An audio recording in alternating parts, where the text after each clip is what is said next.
All right. Welcome back to another episode of your platform podcast. My guest today, OG homie, an OG homie, going back to Little League days. And first of all, I want to say I'm proud of what you're doing. Appreciate you, bro. I watch you and been watching you for the last 3 or 4 years.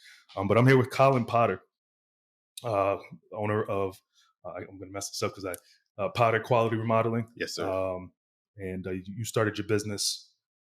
2019 is when you got your Yeah, I got my license right around then. license there in right around the 2019. COVID. Yeah. So before we go into what you do for your work, I'm very impressed in waking up every morning to I don't have to download an app to see a motivational quote or a inspiration I to appreciate kind of that, man. get my day going, and I read through them. I actually have my notifications on because of that. Oh, word. I keep them on because a lot of people do that. Yeah, that's dope.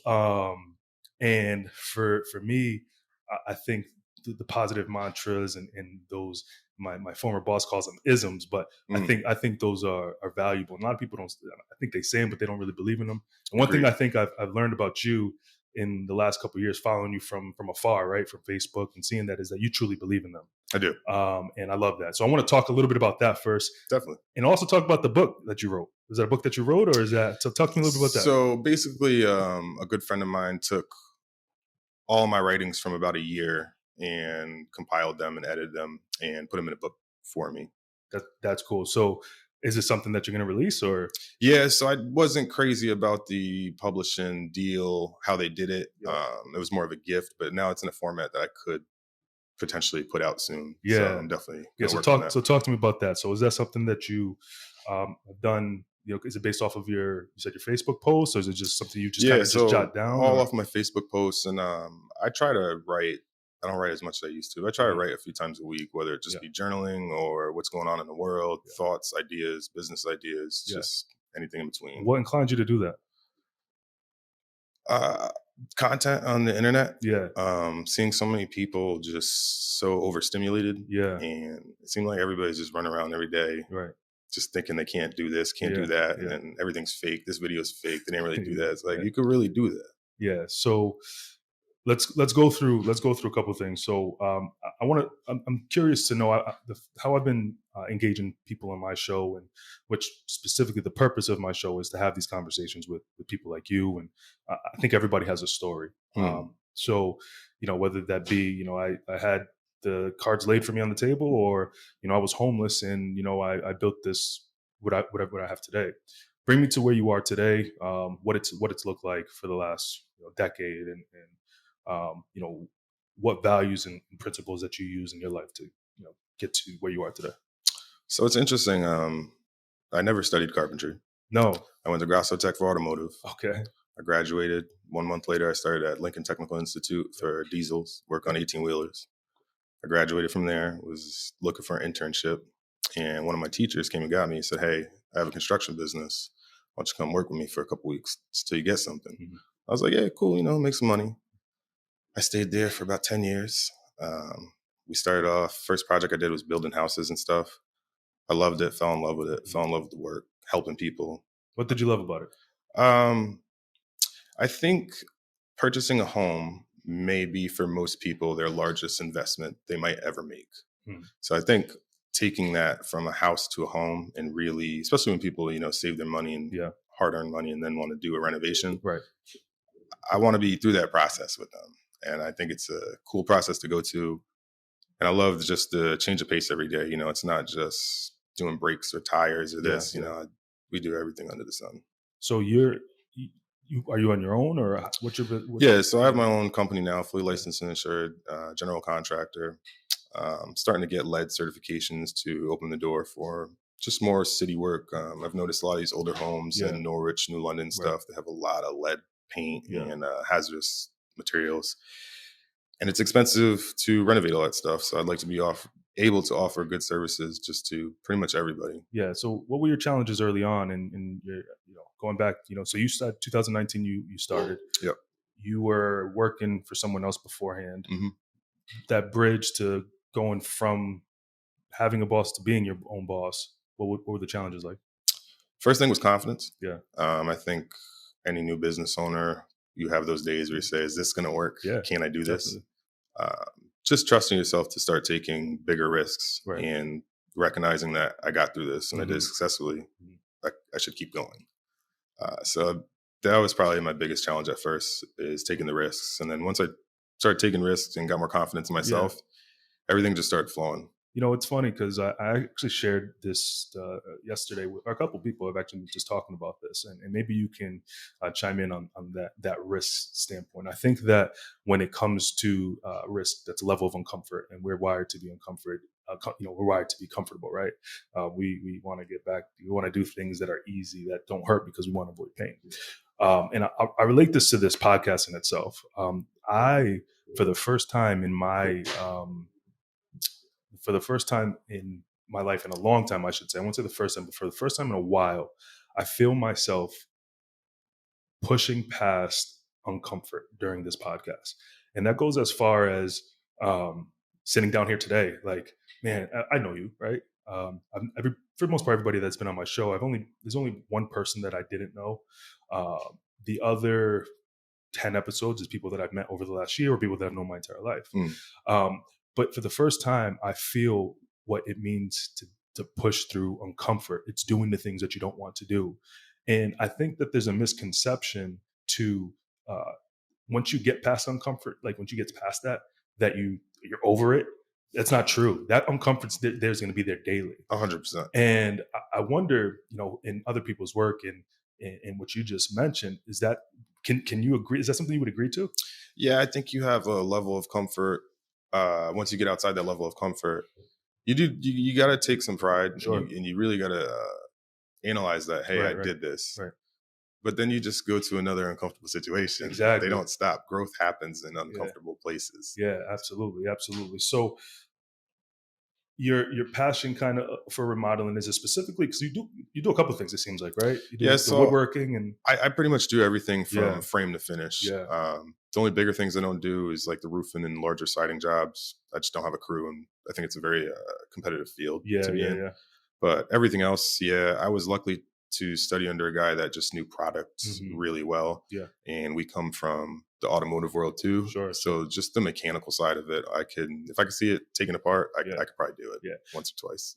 When I had asked you to throw out some topics to me that you want to discuss, and these are some of the ones that I pulled away from that little blurb that you gave me. But I'm actually curious because you had mentioned the sweat equity that people in maybe say in 2024 don't want to put in. Did I interpret that correctly? Yeah, Yeah. definitely. Elaborate that for me. So when I first got in this industry, at the time, a lot of our clientele were approaching the retirement ages. Mhm. And we would start, taking down walls and stuff like that. And you get Right. the stories Right. Right. of Right. how much work these people did to their own homes. Mhm. Um, everybody, we moved in, we re-wallpapered, we painted all the rooms for the kids. My husband did the doors, Mhm. did that. Nothing major, but Sure. just doing stuff in the house. Um, Now I think a lot of these younger couples are not under that impression, Yeah. especially with these older, larger homes. I think they have big dreams, and I think there's nothing wrong with that. Some of Mhm. them make enough money where, yeah, they can afford to hire Right. somebody. Right. Right. But I think there's a lot they could be doing themselves Yeah. that would benefit them greatly. What would those benefits you think would be? I'm curious. I think anytime you take any project from start to finish, Yeah. there's just a sense of pride Right. that I did something, Yeah. especially something like a room or Right. anything Right. that you could see the visual progress and see it for the rest of, however long you're going to have it like that. Would that say would it impact your job? But doesn't it bring more business to you in the sense that they don't want to do it, they bring on you, or is this more of a you know a not say financial advice, but more of a you can save money. That's you kind of are like a So, consultant in a sense. yeah, so Yeah. that's a big thing nowadays. Life is expensive. Building materials are expensive. Yeah. The cost of building goes up every day, Yeah. and the real estate world is very, very competitive right Yeah. Yeah. now. So where I could save people some money, I try to. Yeah. Um, you buy your first house, you get in there that first year, Yep. you don't have the money to do the ideal kitchen you want God, no. or the No, bathroom no, you no. want, No chance. So when we start getting into these renovations, we start saying like, hey, if you're comfortable, there's some areas where you could take over. Yeah. Um, What's your day to day look like? Like, what are you working on? Mainly older homes, or do you do new builds at all? Or I don't do a lot of new yeah, construction. I think right now there's a lot of money in remodeling yeah, because there's not a lot of knowledge passed down in the remodeling sure, worlds. sure. On a new construction job site, I could probably bring a guy up to speed with the general tasks of the day Mhm. in about 6 months. Yeah. He would be good on new construction homes. Okay. Remodeling takes years of finding stuff and Mhm. understanding things in different homes Yeah. and what guys did. Sometimes you're taking apart 3 renovations from Right. the 60s, 80s, and the Right. Right. 90s. Right.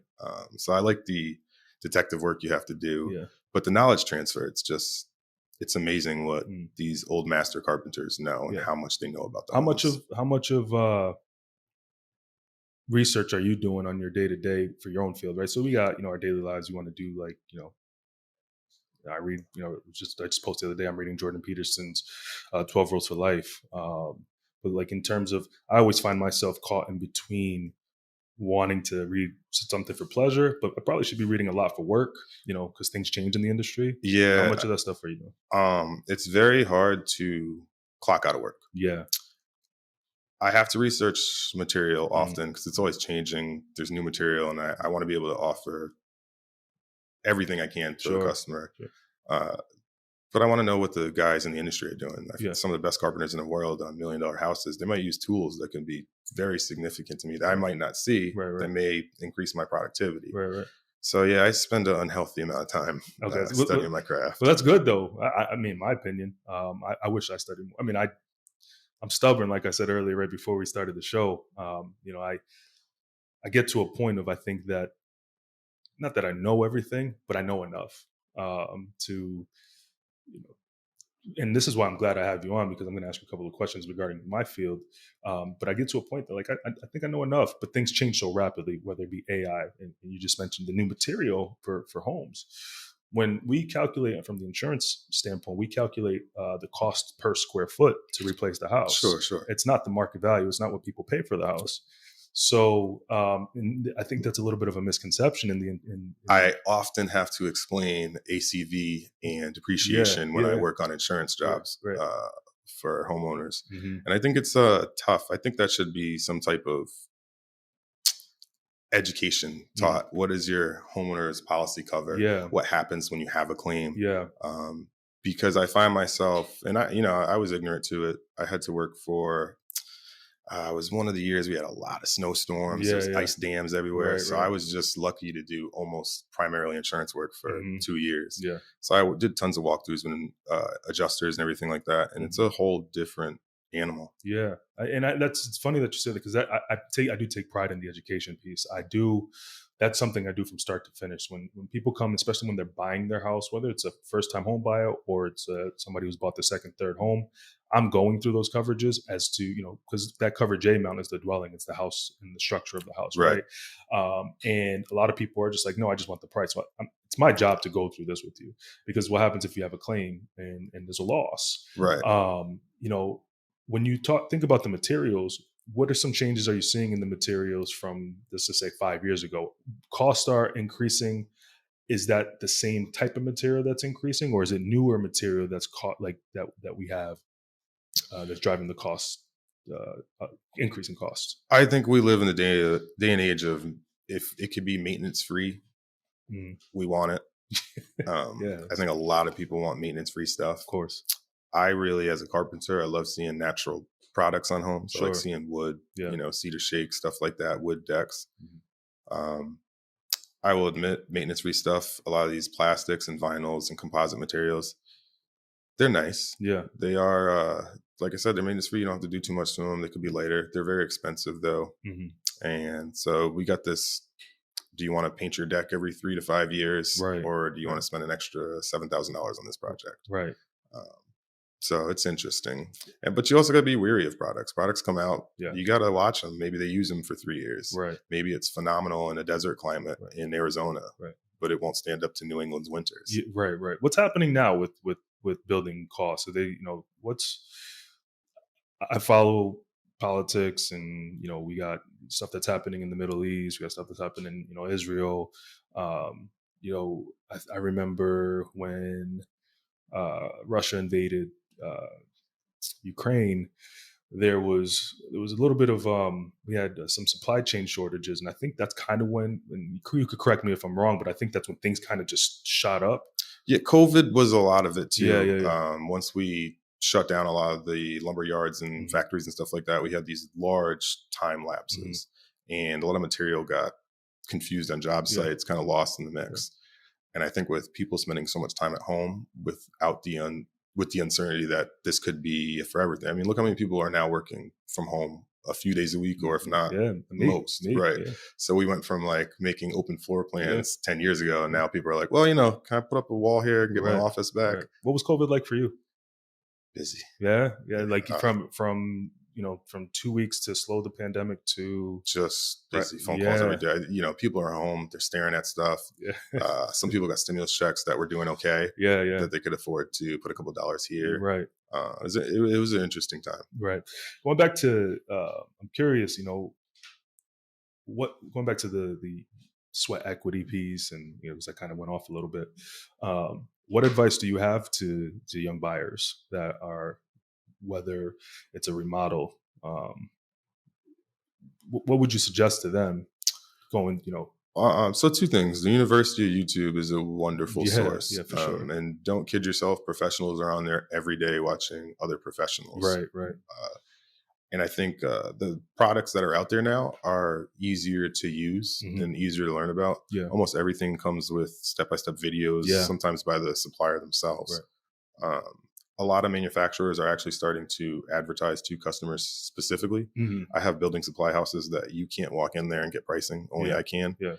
You're starting to see more customers wanting to come in and Right. do their own things. Right. And I think that's great. Do you think AIs are what type of impact AI would have in your role, or do you think your role is something that is not going to be impacted by that?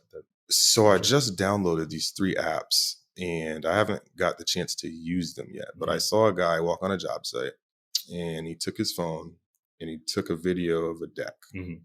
And within that video that he took, the AI was able to give him a material count on the lumber he Get would out. need. Yeah, down to a cut list. Wow. So he could sit at home and pre-cut everything Wow. and then come and assemble. That's pretty amazing. Yeah. Yeah. I can't tell you how much time Of that yeah. would spend. Yeah. And that actually, if I got a guy that's good at cutting and Mhm. maybe he doesn't do design or anything like that, I can give him that. Now Yeah. he's building decks on his Yeah. own. It could be dangerous. It's Yeah, like you for just sure. have too much knowledge, but Right. I think it's going to open some doors for some people who are handy to do their own stuff. Right. I think it's going to transcend some areas in the construction industries Mhm. where hopefully we will see lower costs. Yeah. Yeah. But now you're investing in software too. Correct. So it's Correct. an added business. What was the cost. other app?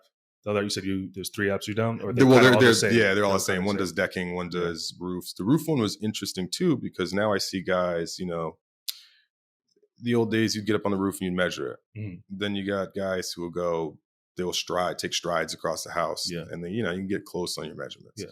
Now people have drones. What a wonderful tool! Lovely. Put a drone in the sky, it takes the video, and now you Yeah. have actual dimensions. Yeah. I've had insurance adjusters.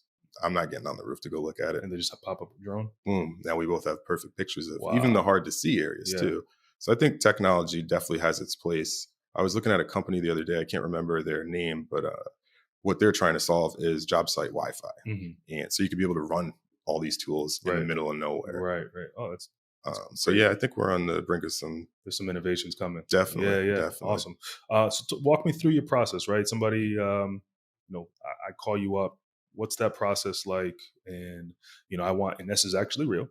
We want new stairs. We have a ranch, 1-story ranch, but we Mhm. have a finished basement. Our attic is finishable, but that's a bigger project because the plumbing, the electric has to Sure. go through there. But everything downstairs is all set. If we wanted to, which we'd eventually want to, put stairs that goes from our living room downstairs, what's that process look like? So I'd come over and take a look at the space and just make sure that it's feasible. Mhm. I like to tell people it's kind of like building a race car. How fast you want it to go is how Yeah, much yeah. money you want to spend. Right, We could do anything right, technically, right, right. but what's Sure, cost effective. sure. So I like to get over there, talk to the clients, and see what their uses and needs are, just in case I could offer any input on design. Yeah. But basically, take my measurements. I'll go home, start putting together some numbers, Mhm. send over an estimate. If we can come to agreement on that, Mhm. sign a contract, get you on schedule. Yeah. Do you deal with 203K loans often? Not too many 203K loans. It's funny, my old employer, we talk often, he's a mentor of mine. He's dealing with a 203K loan, Yeah. but in a different sense, because I know you have a 203K loan when you first buy the Yeah, house, for new buy but you can also do a 203K when you loan if live in you it. own the Yeah, house. Yeah, right, and the right. stipulations are a little different. Yeah. So it's very interesting. Sometimes I think contractors get a little weary when you have to work with multiple municipalities, Right, banks, and stuff like that, right, auditors, right. but no, I'm just starting to dabble my feet into that. Yeah, cool. Good for you. Listen, I think from what I gathered, your motto is always forward, right? You know, and I stumbled something you posted, either it was 2022 or maybe at the end of 2023, where it had finally come to you that might have been a mentor that suggested it to you, and they had said that, always forward isn't necessarily going in a straight line.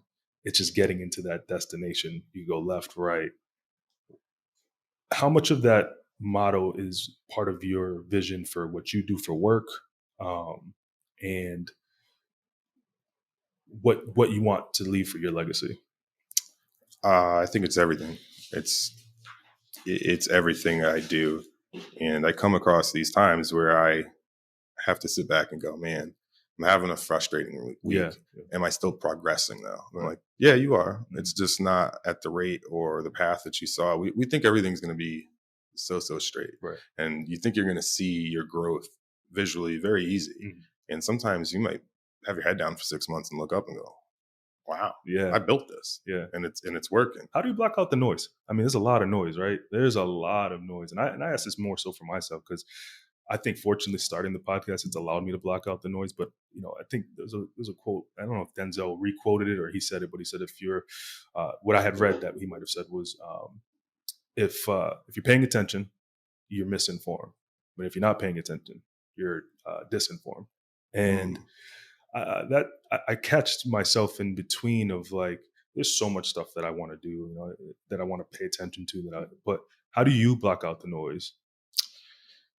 It's tough. I used to really love politics, and Yeah, I do like yeah, yeah. politics a Same, lot. same. I just don't have the capacity to go through whose opinion I want to listen to it Yeah, about today. right. So once I got into stocks and investing, Yeah, that was easier yeah, because now I can look at markets and kind of tell right. what's going on in the world. Mhm, So that helped that consolidate that a lot, and I'm very much into the economic world. mhm. How Um, so? I love investing. I read about investing every day. From Anything who? from crypto. Well, so stocks, I like Larry Jones, Mhm. Keenan Grace, Stocks with Josh. These are all YouTubers, Yeah, Facebook yeah. guys. Are they an X or anything? Or on Twitter? Nah, I don't really mess with Yeah, X. I'm yeah. not gonna lie. 'Cause I'm not with the times yet. yeah, it's all good. But yeah, I'm sure. Twitter's a cesspool, man. Yeah, There's a lot of everybody has an opinion, and I think that's one thing. Facebook, you can see that right with comments and stuff, but sure. Twitter's just worse. And I love Twitter for that, but I also it can pollinate or poison your brain a little bit for Yeah, sure. yeah. I follow a lot of great builders on Facebook, but Mhm. just the way these guys speak to each other, it Yeah. just turns you on. It's like, man, I was just trying to give you a compliment, brother. Yeah, man. It's unfortunate that we are in such a polarizing time when Yeah, it comes to that stuff. That your opinion could be construed one way or the other instead of having a conversation about your opinion. I'm actually watching this happen real time when I posted about has anyone read the book um, uh, 12 Rows of Life by Jordan Peterson, yeah. and So it's I saw you posting going that the other it's day. going right now like through the entire day. There's been back and forth comments, but in my opinion, I think it's pretty constructive. I'm actually Sure, enjoying the sure, dialogue sure, that's sure. A happening. lot of these conversations we see, they are constructive. Yes, They yes, might not be in the best tones, Yeah, and the best way to get across to right. each other. Rather have it on a podcast as opposed to reading it. Sure. If these people were all in a room together, they wouldn't be speaking to each other like No that. chance. You No know, chance. There's the internet bullies is what we call them. Uh, I like Jordan Peterson. Though. I've followed him because he's been on a couple of people that I follow. So Patrick Bet David's big. It's one of the guys that I follow pretty closely. He's been on his show a bunch of times. I think vice versa. So I'm diving into his work a little bit. I've had the book for over a year, and I just started reading it, and so I'm interested to see his takes and whatnot. Yeah, I love his philosophy, and then I must have followed him for a year before I found out his religion was a big part of what he does. Right. And I thought that was very interesting because I never felt like he was trying to push religion on me. Yeah. But yeah, I'm a big fan. I didn't know until recently that he had a addiction problem. So it makes me even more wanting to read that book. Have you read the entire book or no? No, It's a big book. Yeah, it's on. I have a list of 60 books Yeah. I read. I think one time I wrote something about atomic habits, and you had commented. That book changed a lot with me. Yes. So I talked about this on a podcast with one of my good friends, and he's a realtor, James Corby. Shout out to him and Chris Tremont, what they're doing over at New London for EXP Realty. But we had discussed. We were talking about I don't know if you've looked at on Netflix. There's a documentary called Stutz, and it's about Jonah Hill's. Therapist. Yeah, great documentary. I loved it. So when I watched that at the same time as reading Atomic Habits and finishing it, and putting the two together changed my life. Like, I was working out, I was eating healthier. I felt real change in my life based off of that. On the subject of books, what other books that can you throw out there for listeners that helped you, and maybe you can recommend other people? So it's when you say, how do I block it out? Atomic Habits changed my morning habits. And part of that was I read for an hour every morning. Okay. I do 10 minutes of meditation. That helps me block out a lot of the noise. How does it help you? Because I feel like people, and I think the one thing with Atomic Habits is the premise is small gains, right? Little gains. Did you start the meditation by 1 minute, 2 minutes, or did you start with 10 minutes and you just keep doing it? You're just doing it daily, building off the days, building off the minutes? It was just consistency. I just wanted to do consistent meditation. Same thing with reading. I didn't just want to read a book every day. I wanted to become a reader. So the meditations, I would just look for 10-minute guided meditations just because of the time factor. Right. So how early are you waking up? I'm curious. 5:30 every day. Okay.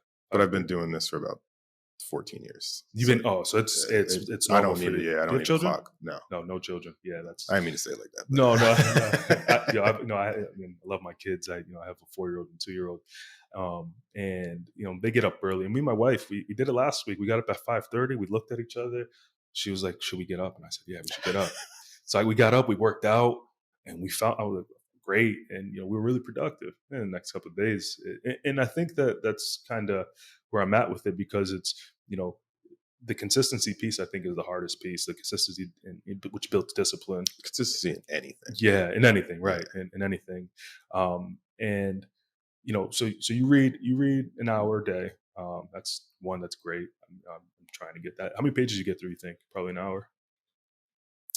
It depends, because I try to read like a chapter and not stop in the middle. Yeah. It's like the subtle art of not giving a fuck. It's tough because those were longer chapters. Yeah. So some days and it's a small book too. Small book, but just long chapters.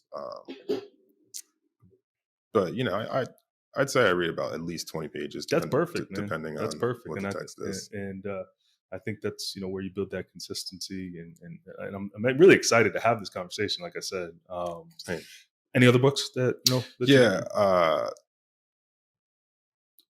John Bogle, The Common Sense Investing by John Bogle. I think that's a wonderful book for people who would like to manage their own money in a very, very simple way. Napoleon Hill, Think and Grow Rich. Yeah. That's a phenomenal book. I didn't know that book was written post the Depression, and to have such relevance in today's society. Right. But that book was very empowering. Mindset. Yeah. That's on my reading list as well. Psychology and Money. Yeah. I'm waiting to read that. I have that at That's home. probably my next one. Yeah. You know who David Cruz is? So David had suggested He actually left it at my house before he went back to Miami, because he moved from Connecticut to Miami, and he had recommended Psychology of Money. It's just been sitting there, haven't read it. Again, like I said, I have my hands in 9 million things. This podcast has taken a life of its own. It's a second job, and now who knows what's going to happen with what these guys are have brought to the table. Right, right. What's your motivation? What's your day to day? What's your principles that you follow, and what motivates you? One, to set an example for people. I think we all come from different walks of life, but our mindset can really dictate what we can do in life and where we're going. I have a lot of nieces and nephews. I want them to really understand how much of this world is accessible to them. Right. I think so many people think like, oh, $1 million is unattainable. Yeah. Running a big business is just so far out of reach. I don't have the skills to do it. It's like, you do. Yeah. You really do. Right. You just got to tap into yourself. Right. And I think if I could show everybody or more people how to just believe in themselves, work hard a little more, their life will be better for it. There's a sense that I gather from this conversation that there might be a little motivational speaker in Collin Potter's life. Is that accurate or no? It's funny. So my dad was a writer. Yeah, yeah. I always said I was never going to be a writer. Right. And then I found myself writing every morning. Yeah. My dad did some motivational speaking. He used to go speak at St. Thomas really? More's graduation and stuff like that. I always said I was never going to do it. Yeah. Now I could see myself being a motivational Yeah, that's speaker. funny. That's funny. That's awesome. Maybe politics when I get a little older. Yeah, yeah. Well, I appreciate this conversation. This is, very, very insightful. And one thing I want to ask you, if there's out of any book that you've read, let's just call it in the last 12 to 18 months, what's one piece of advice from one book that you give people? Ooh. Make your bad habits unattractive. I think that could quickly change your life. It's hard to start a new habit. It's easier to adjust a current habit. Making the bad habits just unattractive to you is that's a big one. Awesome. Where can people find you, Collin? I'm on Facebook. My webpage is somewhat up there. I'm still learning my own design and stuff like that, but potterquality.org, at Potter Quality Remodeling on Facebook, and TikTok the same. Awesome. I appreciate it, man. This was fun. Yeah, definitely. Man. Appreciate it.